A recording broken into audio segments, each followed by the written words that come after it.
Informasi lain, pemirsa, polisi memeriksa remaja putri yang diduga menjadi korban pemerkosaan oleh oknum petugas P2TP2A. Hingga kini polisi belum menetapkan tersangka dalam kasus ini.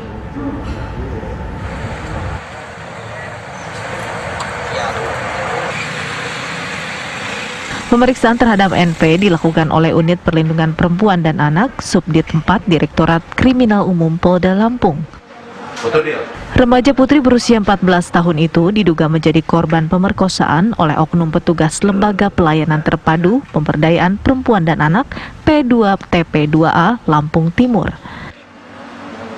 Kedatangan NV untuk menjalani pemeriksaan didampingi oleh orang tua dan kuasa hukum serta Dinas Perlindungan Perempuan dan Anak Provinsi Lampung. Sesuai dengan fungsi saya, perlindungan anak, saya akan melindungi dia. Kami asesmen secara psikologis dengan psikologi klinis kami. Kemudian kalau ada proses hukum akan didampingi oleh pendamping hukum kita. Selain korban, polisi juga meminta keterangan dua orang lain, yakni ayah dan tetangga korban. Hingga kini polisi masih belum menetapkan pihak terlapor sebagai tersangka. Polisi mengaku masih mengumpulkan bukti-bukti dan meminta keterangan para saksi. Jadi ini yang saya katakan tadi, ya, untuk keberadaan terlapor dan keberadaan terlapor ataupun nanti juga tersangka ini sudah kita ketahui, tapi kita kuatkan dulu sangkaan-sangkaan yang akan disampaikan kepada tersangka ini. Jadi jangan sampai nanti berkelit dan lain sebagainya, kita kuatkan dulu formil, syarat formil dan material. Tapi untuk tersangka secepatnya, ya, artinya kita dalam kasus ini tidak tertutup kemungkinan akan berkembang yang lain. Nanti kita lihat dari hasil pemeriksaan. Yang mengetahui, yang mengalami, yang menyaksikan langsung adalah korban. Jadi perlu kita menggali dari korban itu sendiri.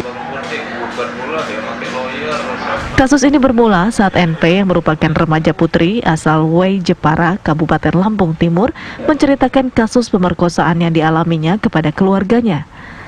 Selama 6 bulan berada di rumah aman, gadis Malang ini juga mengaku pernah dijual oleh terduga pelaku dengan harga Rp500.000 untuk melayani laki-laki hidung belang. Keluarga korban kemudian menceritakan kasus ini ke lembaga bantuan hukum. Dari Bandar Lampung, Pujiansah, TV One mengabarkan. Lalu bagaimana perkembangan penyelidikan kasus dugaan pemerkosaan yang terjadi di rumah aman di Lampung? Kita akan bergabung bersama rekan kami, Pujiansyah.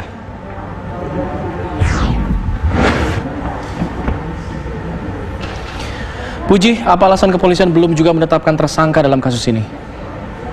Baik, Ahmad dan Penana, dapat saya kabarkan bahwa setelah Subdit 4 Renakta Direktorat Kriminal Umum melakukan pemeriksaan terhadap korban dan 3 orang saksi lainnya, pada tadi malam Subdit 4 Renakta Polda Lampung telah meningkatkan status kasus dugaan pemerkosaan yang dilakukan oleh oknum P2TP2A ini dari tahap sidik ke tahap sidik.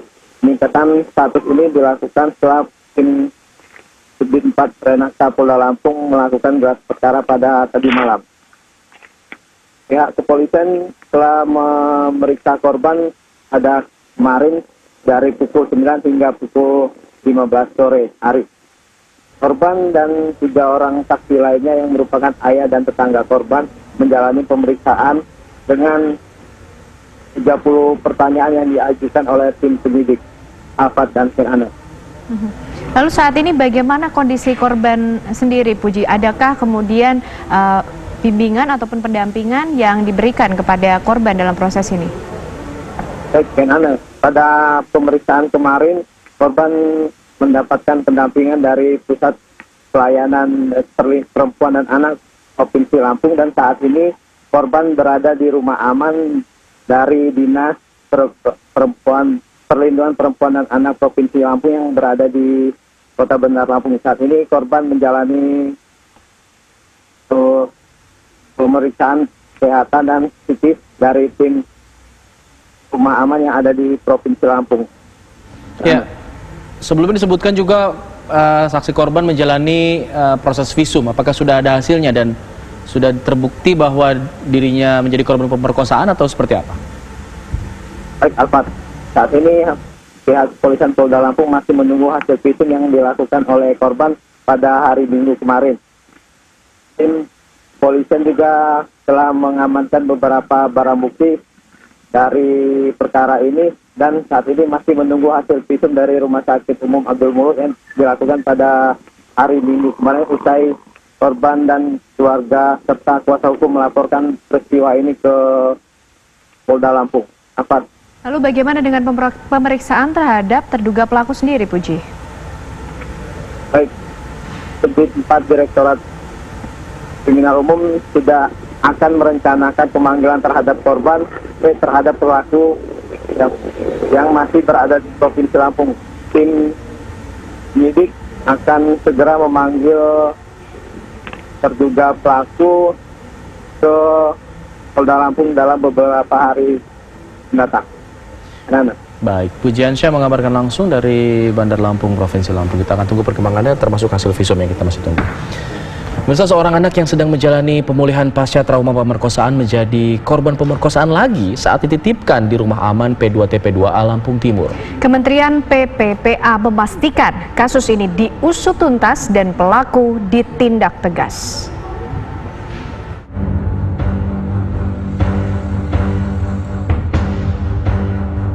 Tragis, begitulah nasib NV, gadis 14 tahun asal Wai Jepara, Kabupaten Lampung Timur, Lampung.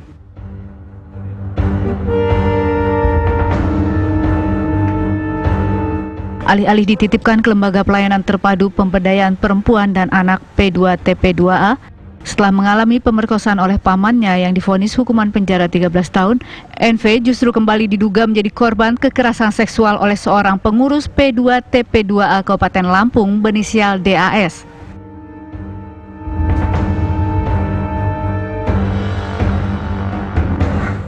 DAS yang seharusnya menjadi petugas pendamping hukum kasus perkosaan yang diterima korban justru diduga tega memperkosa korban saat dilindungi dalam rangka pemulihan pasca trauma pemerkosaan. Kalau dari keterangan korban, yang pertama tadi soal ada transaksi, maka itu yang kita dorong kepada penyidik juga untuk melihat ini lebih dalam dan tuntas ya, karena dari penuturan korban dia dijajakan kepada orang lain gitu loh, dan dia oleh oknum DA ini dia ditawarkan gitu loh, sehingga kemudian si DA juga mendapatkan sejumlah uang dari transaksi itu. Nah ini potensi, makanya kita baca kemarin berdiskusi juga dengan penyidik, kita sampaikan dengan penyidik bahwa ini ada berpotensi dugaan soal perdagangan orang.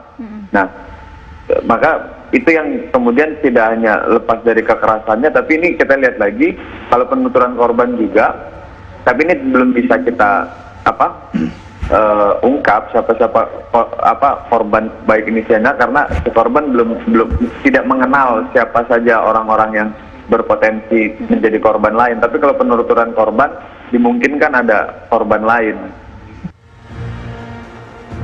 Kementerian PPPA memastikan kasus ini diusut tuntas dan menindak tegas pelaku. Iya, tanggal 5 kemarin Bu Menteri merasa kecewa ya dengan kejadian ini dan marah ketika misalnya lembaga seperti ini ada kejadian-kejadian seperti ini. Lalu kemudian kita ingin memastikan bahwa proses ini harus jalan, dan dua hal yang diingatkan ibu. Pertama adalah proses hukum itu harus jalan, maka menyarankan Bupati untuk menonaktifkan sementara. Lalu kemudian yang kedua, tindak tegas kalau yang berkaitan dengan kekerasan seksual, karena regulasi kita sudah sangat berpihak pada kepentingan korban, jadi siapapun harus diproses sesuai dengan peraturan dan perundang-undangan. Sudah dinonaktifkan belum, Pak? Proses administrasinya sedang berjalan. Bu Kepala Dinas tanggal 6 melaporkan bahwa proses administrasinya sedang berjalan, disampaikan. Kekerasan seksual di rumah aman pun dikhawatirkan dampaknya bisa sangat berat bagi korban.